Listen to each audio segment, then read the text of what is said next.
I really enjoy doing sites like this because you're making a trail that people who don't know anything about the site can follow.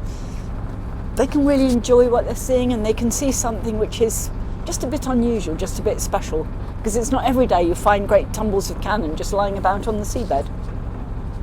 Norman's Bay is a protected wreck. It's got lots of cannon on the seabed, and it's an absolutely amazing site that we've been working on for almost a decade. And we want other divers to be able to experience that, but sometimes the visibility is not that great. So to help the divers who haven't encountered the site before, we've put lines all over the seabed very carefully so that they can follow the lines and see all of the really important parts of the wreck site, and also safely be able to get back to the shot and back to the boat.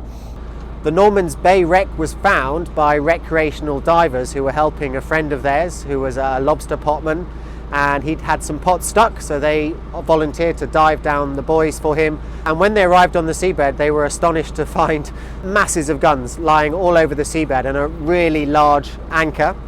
They reported their discovery to Historic England, and Historic England got a diving team from Wessex Archaeology to go and visit the site, and very quickly realised that it was massive, 50 iron guns on the seabed, as well as this large anchor and some other finds.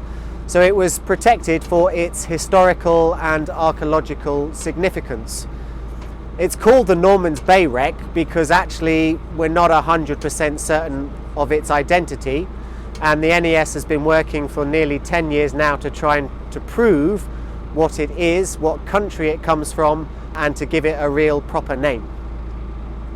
So we've been making sure that the lines are clear and still intact so that divers can follow them around the site, and they're attached to lots of yellow buckets that are numbered. So we've had to replace some of the numbers as they've disappeared over the years, and these numbers and lines correspond to a laminated card that the divers can take underwater with them.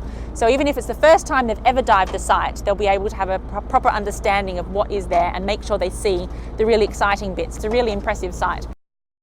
The site is quite mysterious. Its visibility is not always brilliant, so you have to look really closely to find out any of its secrets. You just never quite know what's around the corner. There might always be something else that you haven't seen before.